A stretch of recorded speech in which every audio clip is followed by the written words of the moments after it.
설 명절 연휴 잘 보내셨는지요?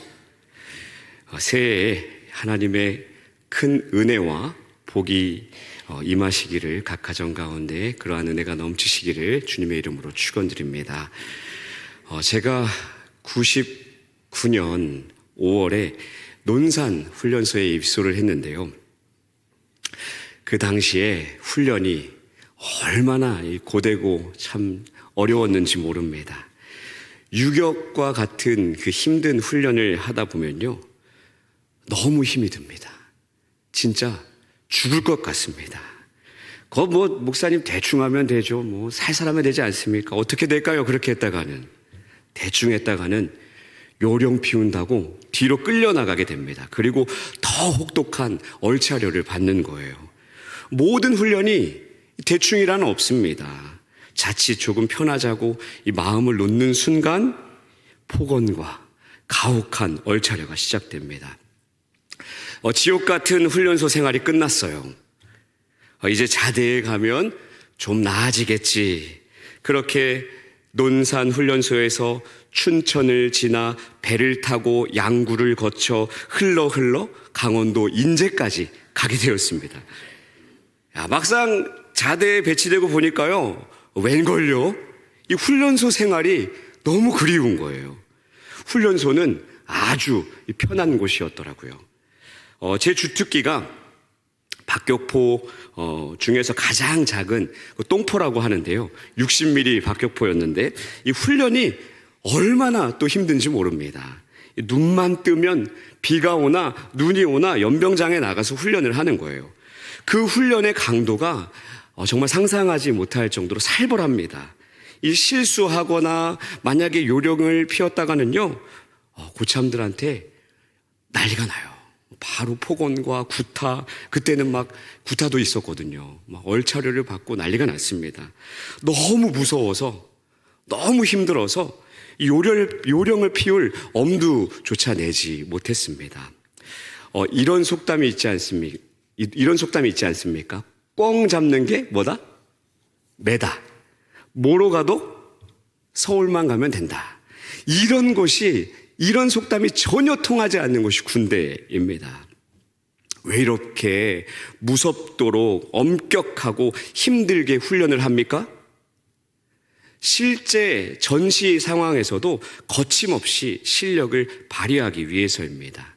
그만큼 훈련 과정이 철저하지 않으면 안 되는 것이죠. 지금도 이 포를 쏘라고 하면 쏘겠어요. 그 정도로 아직도 몸에 25년, 26년 정도 지났는데 아직도 몸에 익어 있습니다. 사실 요령을 피워서는 안 될 것이 군대 훈련만은 아니겠죠. 학생이 공부를 하든 운동선수가 운동을 하든 사업가든 정치가든 심지어 저 같은 목회자도 우리 삶의 모든 영역에서 요령을 피워서는 안 됩니다. 어떤 수단과 방법을 가리지 않고 성공하면 되겠습니까? 노력 없이 잘 살고 잘 되면 되겠습니까? 아무 과정 없이 성장만 하면 되겠습니까? 사실 우리 사회 가운데 이 원리와 원칙을 등한시하다가, 즉 요령 피우다가 사고가 나는 경우가 얼마나 많이 있습니까? 대표적으로 부실공사를 한번 생각해 보시기 바랍니다. 집을 짓는 사람들이 설계를 꼼꼼하게 하지 않고 들어가야 할 자재를 넣지 않고 관리하는 사람들도 대충 넘어가고 안전관리를 안 해서 벌어지는 사고가 얼마나 많이 있습니까? 너무나 안타깝지 않습니까? 건설뿐만이 아니겠죠. 여러 분야, 각계각층에서 끊이지 않는 사건과 사고 소식들이 많습니다. 간절히 바라기는요, 이 기초를 소홀히 하여 발생하는 이러한 소식들이 올 한 해 앞으로는 들리지 않기를 바랍니다. 오늘 말씀은요, 우리가 너무나 잘 아는 말씀입니다. 예수님께서 두 건축자를 대조하여 말씀하고 계세요. 반석 위에 집을 지은 지혜로운 건축자, 모래 위에 집을 지은 어리석은 건축자가 나옵니다. 자, 그런데요, 이 두 건축자가 동일하게 집을 지어요. 즉, 두 사람 다 목표하는 것이 똑같다는 뜻이겠죠. 두 사람 다 꿈이 있지 않았겠습니까? 집을 지으며 아름다운 집을 꿈꾸며 사랑하는 아내와 자식들과 함께할 행복한 시간들을 꿈꾸며 그 시작은 동일했겠죠. 그런데 왜 한 사람은 지혜로운 사람이 되고 한 사람은 어리석은 사람이 된 것일까요? 한마디로 요약하면 요령을 피운 사람은 어리석은 자가 된 것이고 과정을 충실하게 이행한 사람은 지혜로운 사람이 된 것입니다. 이스라엘 땅에는요, 강수량이 많지 않습니다. 우리나라 서울 연평균 강수량은 1450mm인데 비해서요, 예루살렘이 554mm, 브엘세바가 204mm 정도밖에 되지 않습니다. 게다가 우리나라와는 다르게 5월, 9월에는 비가 오지 않고 1월에 비가 집중적으로 많이 오는데요. 이 비가 오지 않는 건기 동안 골짜기에는 그 이 비가 오는 우기 때 골짜기에 흙이 흘러내리게 됩니다. 그래서 비가 오지 않는 건기 동안에는 골짜기에는 그 우기 때 흘러내린 토사들이 모여서 두터운 모래층을 형성하게 되는 거예요. 그리고 오랜 시간 건기가 지속되면 어떻게 되겠습니까? 이 모래들이 쌓인 모래들이 돌만큼이나 단단해지는 것입니다. 이러한 것을 꼼꼼하게 살펴보지 않고 단단해 보이니까 이 모래층 위에 급하게 집을 지은 사람은 어떻게 되겠습니까? 처음에는 그저 튼튼해 보였을지 모르지만 큰 비가 오면 집을 지은 그곳이 골짜기가 되어 큰 물이 흐르게 됩니다. 당연히 집이 어떻게 되겠어요? 떠내려가겠죠. 허망한 것입니다. 그러나 처음에 힘은 들지만 기초가 되는 땅을 꼼꼼하게 살펴보고 바위 위에 또 높은 곳에 집을 지은 사람은 어떻습니까? 안전한 거예요. 아무리 큰 비가 와도 걱정, 염려가 없는 것입니다. 예수님은 이러한 지리와 환경을 잘 알고 계시기에 비유로 말씀하고 계십니다. 따라서 오늘 우리도요, 우리 인생의 기초가 무엇이 되어야 하는지 말씀 가운데 큰 깨달음과 결단이 있기를 간절히 소망합니다. 사랑하는 성도님들, 우리 인생 한번 돌아봤으면 좋겠습니다. 저 두 건축자와 매한 가지 아니겠습니까? 저마다 무엇을 꿈꾸며 살아갑니까? 행복을 꿈꾸며 살아갑니다. 실패를 꿈꾸며 살아가는 우리 성도님들 계십니까? 아무도 없겠죠. 그러나 어떤 사건과 일에 쉽게 무너지는 사람이 있고 쉽게 무너지지 않는 사람이 있습니다. 이 또한 우리 인생의 기초가 무엇이냐에 달려있는 것입니다. 한번 생각해 보십시오. 한 건물이 있습니다. 그 건물이 서 있는 기초를 볼 수 있습니까? 잘 보이지 않죠. 보이지 않기에 소홀하기 쉽다라는 거예요. 사람의 인격, 그 사람의 생각, 기본적인 자세도 마찬가지입니다. 그 내면에 깊숙이 숨겨 있기에 잘 보이지 않습니다. 자, 우리가 살아가는 인생, 햇볕만 쨍쨍하면 좋겠지만 사실 그렇지 않습니다. 비가 내리고 창수가 나는 것과 같은 때가 분명히 있다라는 거예요. 그때에 우리의 기초가 무엇인지 보게 됩니다. 모래 위에 집을 지은 사람, 다시 말하면 요령으로 쉽게 살아온 사람은 그때마다 무너지게 되어 있습니다. 무너졌기에 다시 시작해야 되는데, 그러나 다시 시작하기가 말처럼 쉽지 않지요. 그래서 포기하는 사람들도 많이 있습니다. 반면에 더디고 힘들어도 반석 위에 집을 지은 사람은, 다시 말하면 기초와 가정을 튼튼히 하고 한 방향으로 걸어간 사람들은 비가 내리고 창수가 날 때 어떻습니까? 더딘 것 같았고 외고집 같았는데 결과적으로 오히려 빠른 길이 되고 맙니다.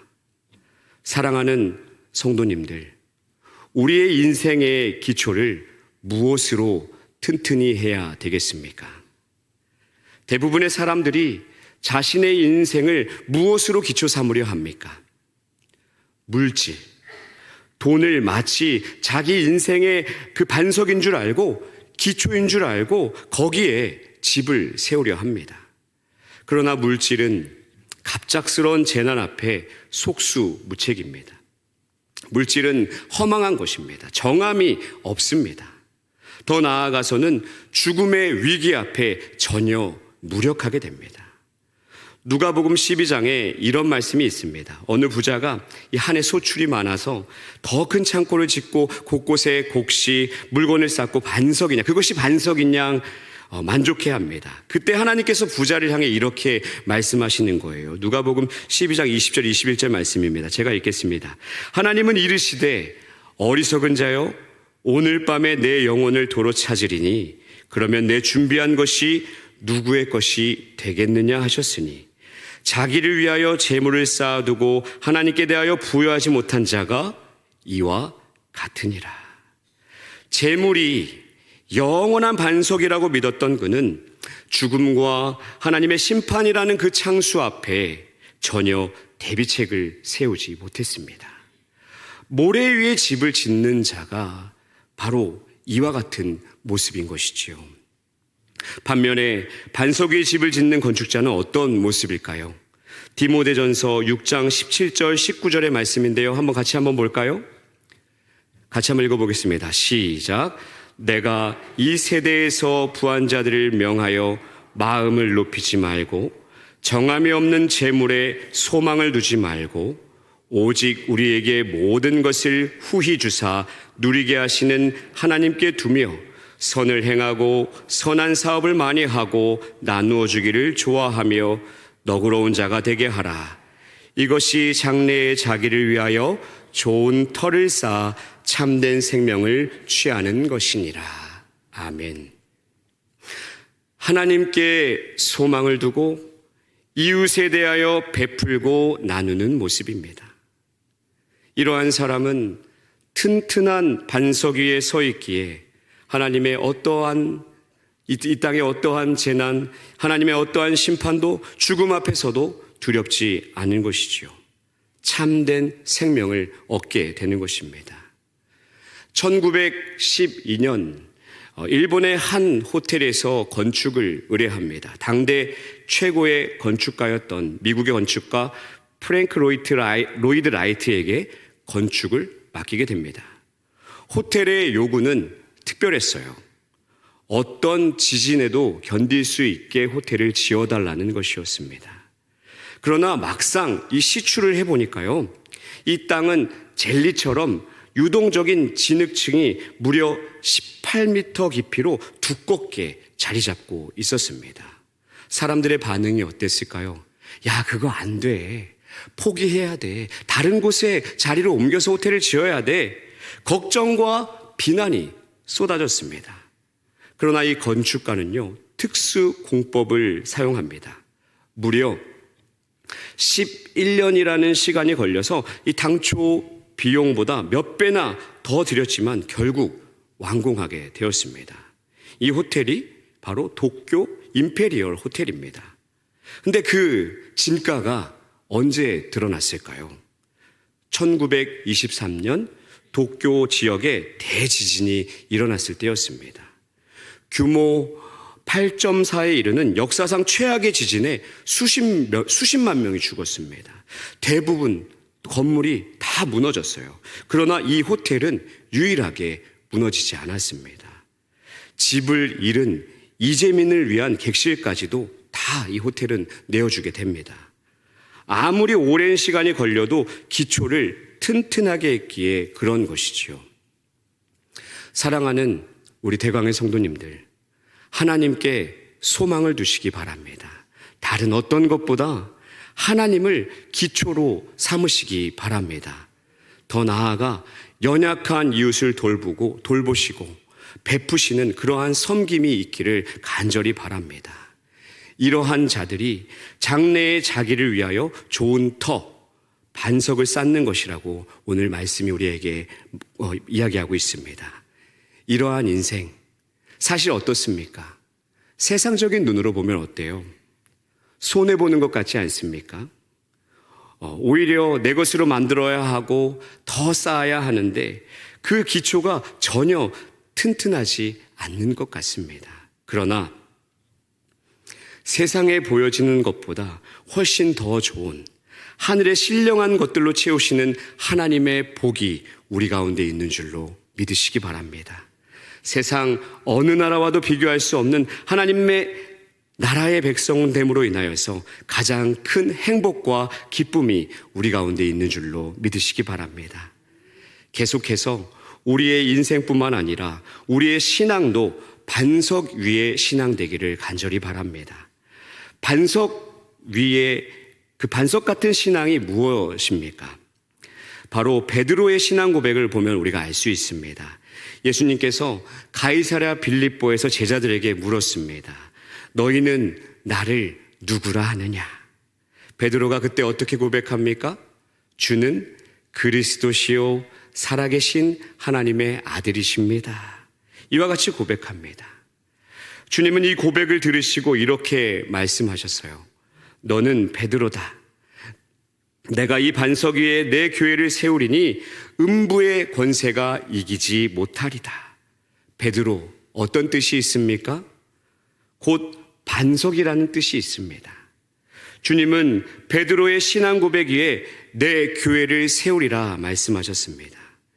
교회는 주님에 대한 분명한 신앙 고백 위에 세워졌습니다. 교회는 예수님을 주님이라, 그리스도라, 살아계신 하나님의 아들이라 고백하는 사람들의 모임입니다. 우리는 이 신앙 고백이 분명해야 합니다. 우리가 믿는 것이 무엇입니까? 예수님이 나의 주인 되시고 나의 구원자 되심을 우리 성도님들 진짜 믿으십니까? 나의 삶의 순간순간 우리 주님이 나의 주인 되심을 믿으며 살아가고 계십니까? 나의 머리와 나의 마음 그리고 삶으로 살아내는 모든 그러한 고백이 우리의 신앙 고백 되어지기를 간절히 소망합니다. 이러한 신앙이 반석 위의 신앙입니다. 그러므로 우리의 교회, 우리 대강교회 어떤 사교단체, 어떤 이익단체도 아닙니다.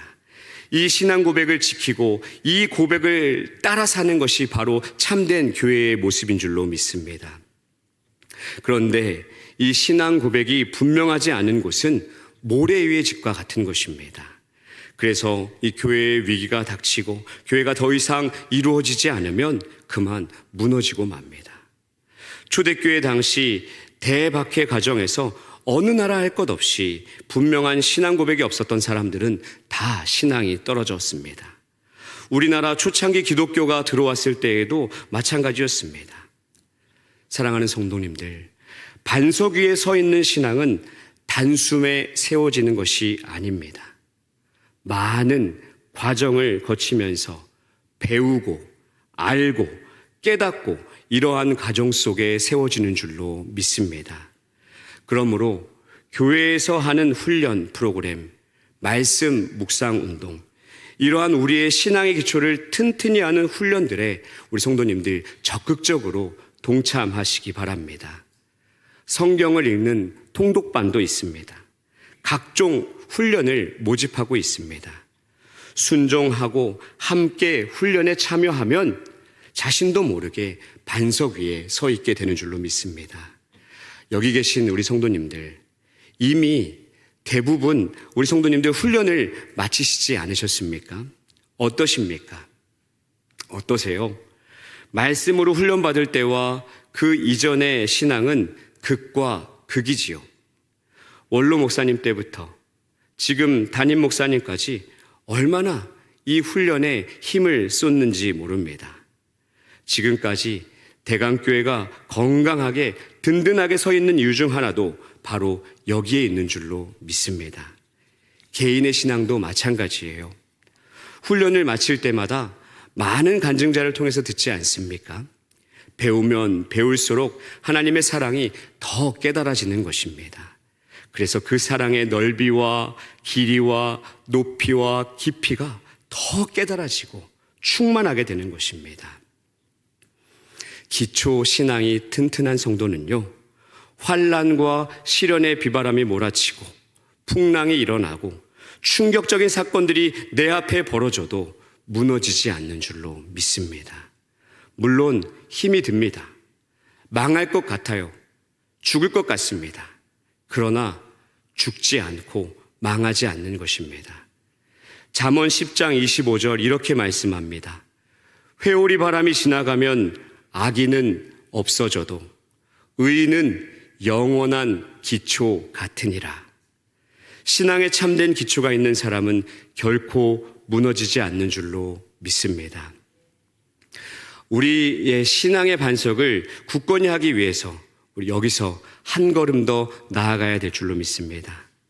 신앙 고백 위에 바로 주님의 말씀대로 행동하는 것입니다. 반석 위에 집을 짓는 지혜로운 사람 누구입니까? 24절 말씀 같이 한번 볼까요? 그러므로 누구든지 나의 이 말을 듣고 행하는 자는 그 집을 반석 위에 지은 지혜로운 사람 같으리니. 이 말을 듣고라고 했습니다. 이 말이 무엇이겠습니까? 마태복음 5장부터 지금 이 7장까지는 예수님의 무엇이라 우리가 알고 있습니까? 바로 산상수훈, 예수님의 그 산상수훈을 담고 있는 설교 말씀입니다. 주님의 그 산상수훈의 말씀을 듣고 행하는 자가 지혜로운 사람이라는 것이지요. 반면 어리석은 사람은 누구일까요? 7장 26절에 나의 이 말을 듣고 행하지 아니하는 자는 그 집을 모래에 지은 어리석은 사람 같으리니. 그래서 21절에 보면 나더러 주여 주여 하는 자마다 다 천국에 들어갈 것이 아니요 다만 하늘에 계신 내 아버지의 뜻대로 행하는 자라야 들어간다, 이렇게 말씀하고 있습니다. 자기 생각대로가 아니라 또 사람들에게 인정받기 위함이 아닙니다. 오직 아버지의 뜻대로 행하는 것을 지금 주님께서 강조하고 있는 것입니다. 그래서 어떤 사람이 반석 위의 집, 모래 위의 집을 짓는 사람인가? 하나님의 뜻을 행하는 그 행함의 여부로 구분하셨다라는 사실입니다. 즉, 입으로 말하는 신앙 고백보다 머리로만 알고 있는 신앙의 지식보다 고백대로, 진리대로 사는 것을 말씀합니다. 저희 집에요, 선지자가 한 분 살고 계시는데요. 이 5살 난 첫째 아들입니다. 요즘에 유치부에서 배워온 것으로 온 가족을 자리에 다 앉혀놓고 설교 말씀을 전합니다. 또 얼마 전에는요, 이런 일도 있었어요. 제가 둘째를 목욕시키다가 조금 심하게 혼을 냈습니다. 머리를 안 감겠다고 버티는데 제가 감정을 다스리지 못하고 그만 이 둘째 아이를 혼내고 또 억지로 우는 그 아이의 머리를 감긴 것입니다. 이제 다들 진정이 되고 저녁을 먹는데 이 첫째가 저한테 이런 말을 하더라고요. 아빠는 말씀을 전하는 사람이잖아. 그런데 말씀대로 왜 안 해? 자기 동생한테 이 감정적으로 대한 것이 못마땅했던 모양입니다. 제 머릿속이 하얘졌어요. 그리고 아이들에게 정말 마음을 다해서 진심으로 사과했습니다. 하준아, 네가 선지자다. 아빠가 잘못했어. 다시는 안 그럴게. 이런 모습 고칠게. 사랑하는 성도님들, 실제적으로 교회와 가정의 주권을 주님께 넘겨드리는 것, 내 감정대로가 아니라 주님의 뜻대로, 세상의 가치대로가 아니라 주님의 가치대로 사는 것을 말합니다.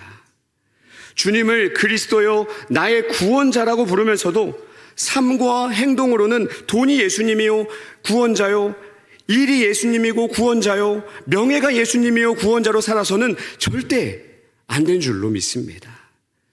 주님은 살아계신 분입니다. 입으로 말하면서도 의지하지 않으면, 또 순종하지 않으면 또 내 뜻대로, 내 생각대로, 내 욕심대로만 사는 것은 절대 안 된다는 거예요. 하나님은 어떠한 하나님이십니까? 행동하시는 하나님이신 줄로 믿습니다. 그러기에 우리도 하나님을 쫓아서, 하나님을 닮아서 행동하는 성도 되기를 간절히 소망합니다. 행동하는 분이시기에 우리 하나님 어떻게 하셨습니까? 말씀으로 온 우주 만물을 지으셨습니다. 말씀이 친히 육신이 되셨습니다. 야고보 사도가 야고보서 2장 14절에서 이렇게 말씀합니다. 형제들아, 만일 사람이 믿음이 있노라 하고 행함이 없으면 무슨 유익이 있으리요?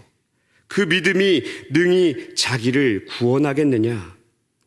듣기만 하고 행하지 않는 신앙은 아무 소용이 없다는 것입니다.